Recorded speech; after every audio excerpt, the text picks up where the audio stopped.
Buenas tardes, buenos días o buenas noches. Mi nombre es Paula Montero, matrícula 153-3459, y yo le estaré hablando a nivel de embriología sobre las extremidades y la musculatura de las extremidades. Las extremidades se forman a final de la cuarta semana como yemas ubicadas a ambos lados de la pared corporal, adyacentes a segmentos espinales específicos que determinan los genes H o X. En las extremidades superiores C5T2, extremidad inferior L2S2. La cresta endotérmica apical, en sus siglas CEA, en el borde distal de las extremidades, regula el crecimiento próximo distal mediante la secreción de FGF, que mantiene una región de células en división rápida adyacente a las crestas denominadas zona indiferenciada. Al tiempo que las extremidades crecen, las células cercanas al flanco se exponen al ácido retinoico, que les obliga a diferenciarse en el estilopodo, que son el húmero en las extremidades superiores y el fémur en las extremidades inferiores. El siguiente a diferenciarse es el zeucópodo, que en las extremidades superiores es radicúbito y en las extremidades inferiores tibia y peroné. Y el siguiente es el autópodo, muñecas y dedos en las extremidades superiores y tobillos y dedos en las extremidades inferiores.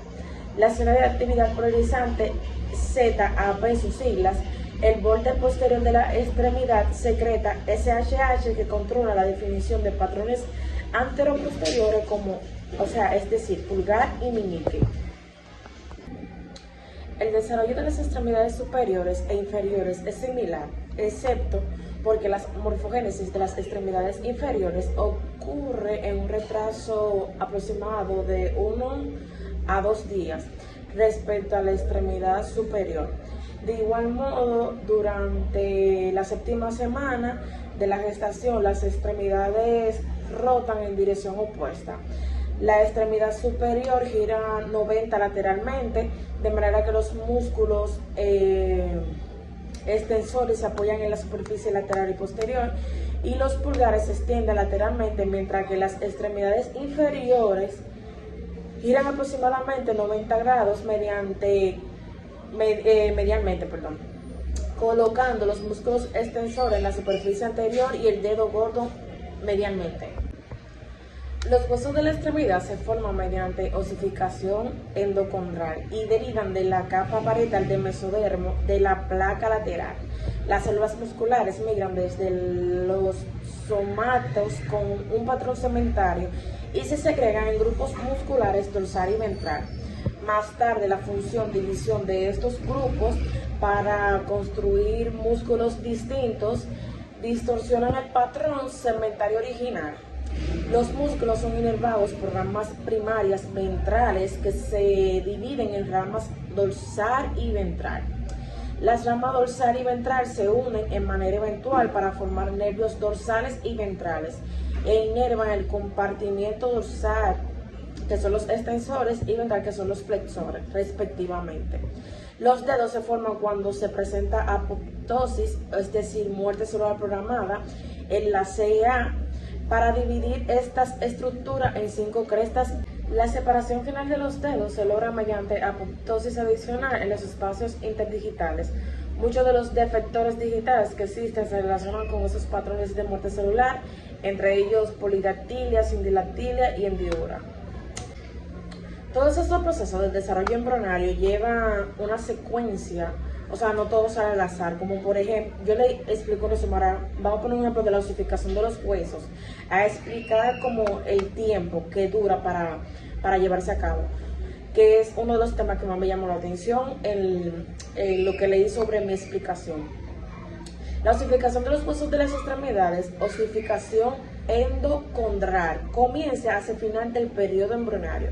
Se identifica cerca de centros de osificación primarios en todos los huesos largos de las extremidades a las 12 semanas del desarrollo. A partir del centro primario en el cuerpo o diáfisis del hueso, la osificación endocondral avanza de manera gradual hacia extremos del molde cartilaginoso. Al momento del nacimiento, la diáfisis del hueso suele osificarse de manera completa, pero sus dos extremos, la epífisis, aún son cartilaginosos. Poco después, sin embargo, surge centro de osificación en la epífisis. De manera temporal se conserva una placa cartilaginosa entre los centros de osificación diaficiarios y epifisiarios. Esta placa, la placa eficiaria, desempeña un papel importante en el crecimiento longitudinal de los huesos.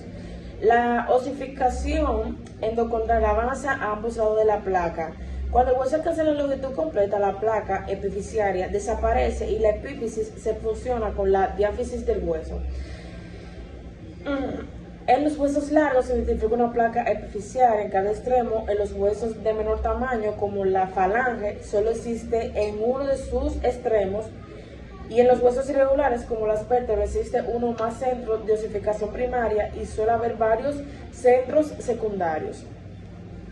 La articulación sinovial ubicada entre los huesos y otros comienza a generar al mismo tiempo que las condensaciones de mesenquima inicia el proceso de formación de cartílago. Así, en la región ubicada entre dos primordios óseos en codificación, la denominada interzona, la región entre la tibia y el fémur, en la articulación de la rodilla, el mesenquima condensado se diferencia entre tejido fibroso denso. O sea, este tema es muy importante. Como ya les dije, cada etapa tiene un tiempo para llevarse a cabo en el proceso embrionario, no todo surge así al azar, y es un tema muy interesante y muy amplio.